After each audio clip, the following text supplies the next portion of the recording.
Hello students, welcome to my channel easy learning accounts. आज हम पढ़ेंगे इंसॉल्वेंसी अकाउंट। हमारे बीकॉम फर्स्ट ईयर का टॉपिक है। बहुत ही इंपॉर्टेंट, बहुत ही इंटरेस्टिंग और बहुत इजी टॉपिक है इंसॉल्वेंसी अकाउंट। सबसे पहले हमें ये मालूम होना चाहिए कि ये इंसॉल्वेंसी क्या होती है। तो बच्चों, इंसॉल्वेंसी का मतलब होता है जब हमारी डेब्ट, हमारे कर्जे हमारी एसेट से ज्यादा हो जाते हैं और हम उसको पे नहीं कर पाते और हमारा जो ये पे ना करने वाला प्रोसेस है ये कोर्ट के आगे आ जाता है और गवर्नमेंट में या कानून के आगे रिजॉल्व करने के लिए, सॉल्व करने के लिए ये पोजीशन हमारी आ जाती है। तो हमें आइडेंटिफाई किया जाता है एज एन इंसॉल्वेंट और उस अकाउंटिंग को या उस प्रोसेस को हम कहते हैं इंसॉल्वेंसी अकाउंट। एक बार रीड कर लेते हैं definition and the process of insolvency account. तो when a person becomes heavy indebted, जैसा मैंने अभी आपको बताया कि जब कोई भी बहुत ज्यादा हैवी कर्जदार हो जाए बिकॉज ऑफ हैवी लॉसेस, कोई भी रीजन हो सकता है, कोई से लॉस हो गया है और कुछ भी रीजन है कि उसके पास बस लायबिलिटीज बहुत ज्यादा हो गई हैं, एसेट्स बिल्कुल ही कम बची हैं या है ही नहीं, तो it becomes impossible to him to pay debt. और उसके पास इम्पॉसिबिलिटी हो जाती है कि वो एसेट्स या जो भी उसके पास है उससे वो अपने डेट को नहीं पे कर पा रहा है। देन इट टेक्स शेल्टर, जब वो शेल्टर में आ जाता है अंडर इंसॉल्वेंसी एक्ट, तो वहां पर उसको सहारा मिलता है किससे? इंसॉल्वेंसी एक्ट से, राइट। अंडर दिस एक्ट, इस एक्ट के अंदर the debtor is exempted, debtor को बिल्कुल फ्री कर दिया जाता है कि अब तुम्हें किसी का भी कर्जा नहीं देना, कोई भी तुमसे बार बार कर्जा नहीं मांगने आएगा। एंड फॉर हिज वेरियस डेब्ट and his property is sold, और जो भी उसके पास प्रॉपर्टी है वो सारी बेच दी जाती है किसके अंडर में? Under the supervision of government officer. और इंसॉल्वेंसी को लुक आफ्टर करने के लिए जो गवर्नमेंट एफिलिएटेड ऑफिसर्स होते हैं वो इस पूरे प्रोसेस को देखेंगे, हमारी एसेट्स सोल्ड करेंगे और जैसे हमारी एसेट्स सोल्ड हो जाएंगी तो वो जो जरूरी हमारे कर्जे थे जो हमें देना ही देना है उनको उन प्रेफरेंस के अकॉर्डिंग वो कर्जे दे दिए जाते हैं। तो and the amount received on the sale of the property is distributed among his creditors according to the provisions of law. और जो भी इसके प्रोविजंस हैं उस प्रोविजन के अकॉर्डिंग उन लोगों को कर्जा वापस दे दिया जाता है जिससे हमने कर्जा लिया है। ये सारी चीजें गवर्नमेंट ऑफिसर के अंडर में होती हैं और वहां पर हमसे कोई भी डेब्ट के लिए या कर्जे के लिए मांगने नहीं आता, क्योंकि अब हम फ्री हो जाते हैं और हमें कोई भी कर्जा नहीं देना होता और हमारे पूरे प्रॉब्लम्स को हम under the supervision of the act हम स्टडी करते हैं और उस पर हम रिजॉल्व करते हैं अपनी प्रॉब्लम को। And this all the things comes under the insolvency act, right. अब आगे बढ़ने से पहले हमें ये मालूम होना चाहिए कि हमारे इंडिया में जो ये इंसॉल्वेंसी एक्ट है गवर्नमेंट के अंडर में, ये हम दो एक्ट के अंदर पढ़ते हैं, राइट। पहला एक्ट है बच्चों प्रेसिडेंसी टाउन इंसॉल्वेंसी एक्ट जो कि 1909 में आया था, राइट। और उसके बाद कुछ इसकी क्रिटिसिज्म की वजह से, कुछ इसकी शॉर्टकमिंग की वजह से बाद में 1920 में प्रोविंशियल इंसॉल्वेंसी एक्ट आया। सबसे बड़ी बात कि बच्चे को सबसे बड़ी प्रॉब्लम ये आती है कि मैम कहाँ पर क्या अप्लाई करेंगे, तो याद रखना कि जहां पर मुंबई, चेन्नई और कोलकाता की बात हो रही हो क्वेश्चन में, ये तीन स्टेट्स की बात हो रही हो, तो there we will use the presidency town insolvency act. इसके अंदर क्या क्या रूल्स होते हैं, क्या क्या प्रोविजंस हैं, उनको भी हम लेटर स्टडी करेंगे, right. And next is provincial town insolvency act. इन तीनों जगहों को छोड़ के रेस्ट जितनी भी जगह है इंडिया में, अगर उससे रिलेटेड हमारा क्वेश्चन है तो वहां पर हम जो रूल फॉलो करेंगे वो हम यूज करेंगे प्रोविंशियल इंसॉल्वेंसी एक्ट का जो कि 1920 में आया। तो बच्चों एक बात हमें बस याद रखनी है कि इनके रूल्स को तो पढ़ेंगे और इससे बेस्ड शॉर्ट क्वेश्चंस भी करेंगे, लेकिन उससे भी पहले जो आज हम स्टडी कर रहे हैं, क्योंकि ये हमारा इंट्रोडक्टरी वीडियो है तो इसमें मैं आपको बेस बनाऊंगी जिसमें हमें नेक्स्ट वीडियो में क्वेश्चंस और न्यूमेरिकल्स करेंगे। तो आपको हमको जो एक बात इंपॉर्टेंट तरीके से ध्यान रखनी है इस चैप्टर में, वो है हमें दो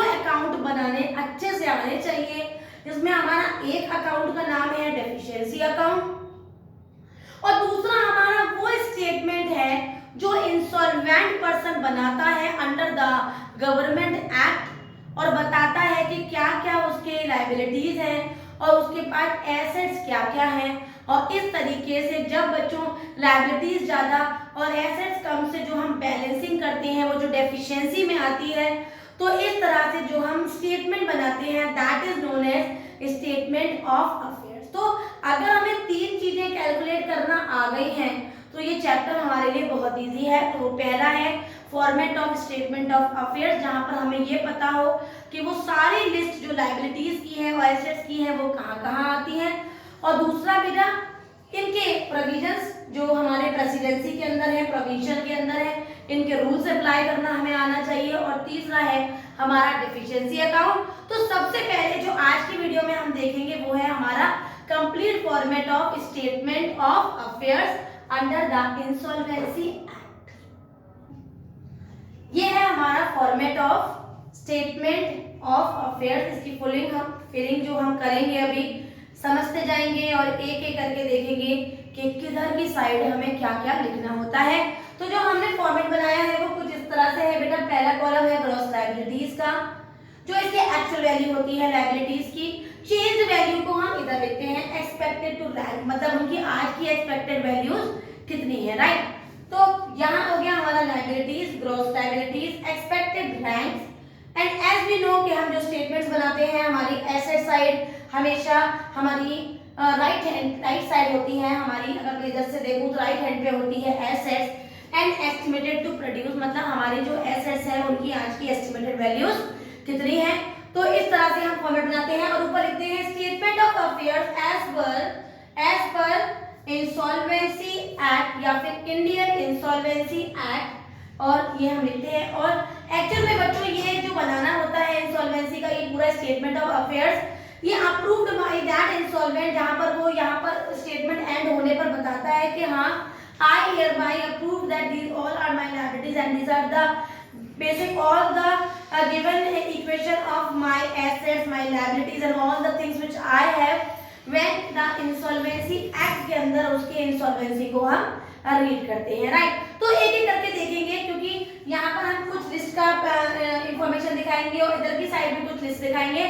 तो A B C D E F G H, कितने लिस्ट में हमें काम करना है, ए बी सी डी इधर, ई एफ जी एच यहाँ पर। रिपीट करती हूँ, ए बी सी डी इधर और ई एफ जी एच यहाँ पर, राइट। तो लिस्ट ए से शुरू करती हूँ। तो सबसे पहले हम यहाँ पर लिखेंगे लिस्ट ए।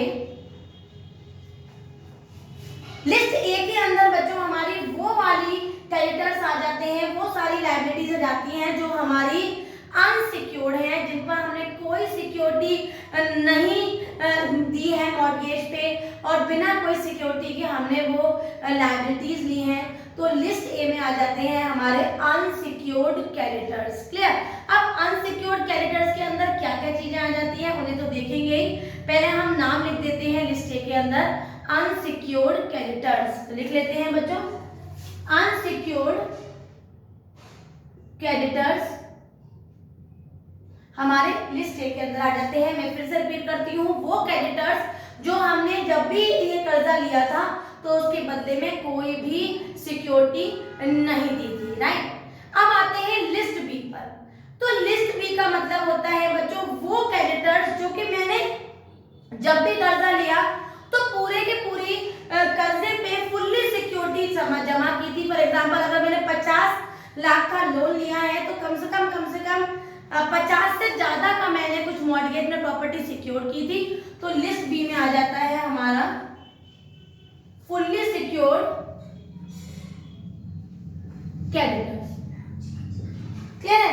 अब फुल्ली सिक्योर्ड क्रेडिटर्स तो लेके आ गए, अगर कोई सरप्लस है तो हम वो भी साथ में एडजस्ट करते हैं और वैल्यू यहाँ पर बाहर लगाते हैं, राइट। अब आ जाते हैं लिस्ट सी पर।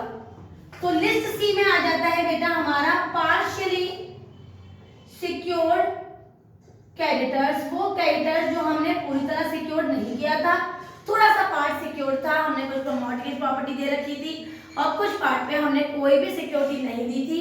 तो वो हमारी लायबिलिटीज होती हैं अनसिक्योर्ड क्रेडिटर्स, जिन पर हमने थोड़ा सा सिक्योरिटी दे रखी थी। और जैसे फॉर एग्जांपल मैंने कर्जा लिया 50 लाख का, और सिक्योरिटी दे रखी है 20 लाख। तो this is my partially secured creditor, जिस पे मैंने पूरा सिक्योर ना करके पार्शियली सिक्योर कर रखा था।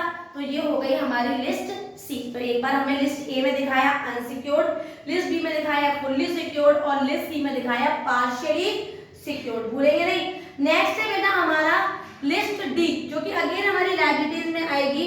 और लिस्ट डी में जो हम लिखते हैं उसे क्या लिखते हैं हम, प्रेफरेंशियल क्रेडिटर्स। लिस्ट डी में लिखते हैं प्रेफरेंशियल क्रेडिटर्स एज पर लिस्ट डी। ये प्रेफरेंशियल क्रेडिटर क्यों होते हैं, क्योंकि बच्चों ये कहीं ना कहीं जब हमारे क्रेडिटर्स पे ऑफ हो रहे हैं और इंसॉल्वेंसी एक्ट में अगर हमारे कर्जे रीपे किए जा रहे हैं by solding the some assets, तो इनको प्रेफरेंस मिलती है। तो इसलिए इसका नाम है प्रेफरेंशियल क्रेडिटर्स। और ये हमेशा कहां पर हम नोट करेंगे, एज पर लिस्ट डी।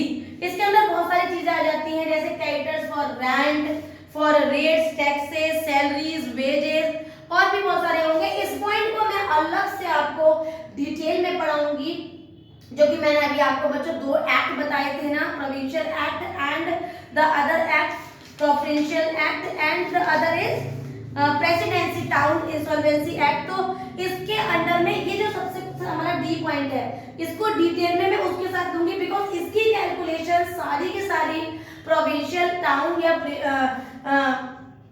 जो हमारा एक्ट पास हुए थे, जो कि 1909 में और ये 20 में हुआ था, उसके बेस पे जो डिफरेंसेस आएंगे वो मैं अलग से आपको लिस्ट डी का कॉन्सेप्ट कैलकुलेट करना बताऊंगी।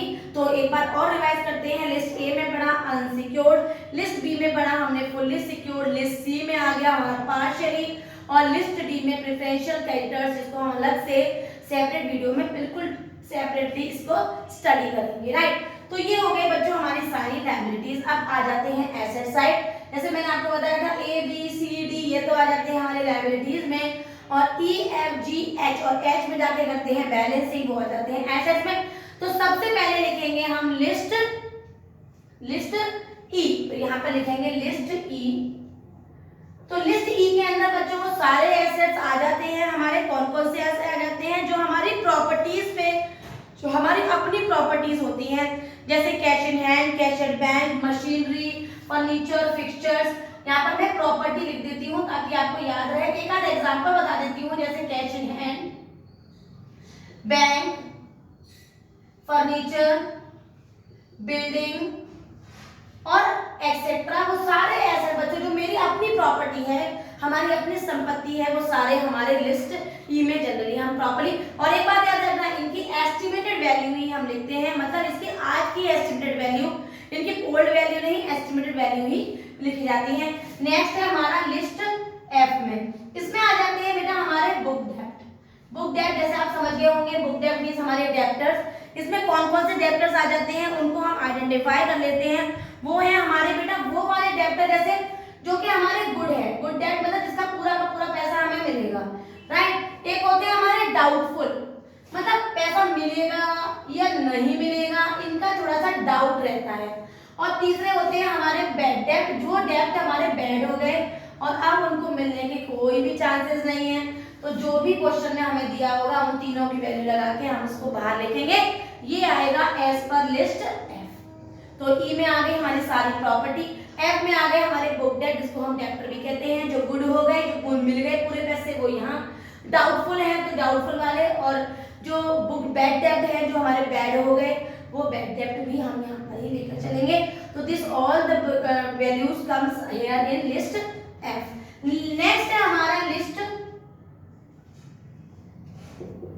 ई एफ जी, जिसके अंदर बच्चों आता है हमारा बिल्स रिसीवेबल का पोर्शन। क्या आता है, बिल्स रिसीवेबल।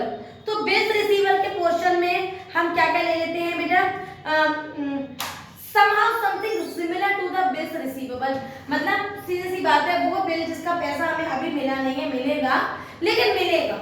तो मुझे नहीं लगता कि जो ग्रेजुएशन का बच्चा है उसको बिल्स रिसीवेबल के बारे में नहीं पता, क्योंकि हमने एक पूरा चैप्टर पढ़ा हुआ है bill of exchange in class 11th videos, तो हमें पता है बिल्स रिसीवेबल क्या होते हैं। तो बिल्स रिसीवेबल से रिलेटेड जो भी कॉन्सेप्ट है that will come in list जी, तो हम यहाँ लिखेंगे और फिर बच्चों कंपेयर करेंगे और हम देखेंगे जैसे ही हमारी लायबिलिटीज क्योंकि ज़्यादा होंगी और एसेट्स हमारी कम होंगी तो लिस्ट एच में जाके हम डेफिशिएंसी से बैलेंसिंग करेंगे।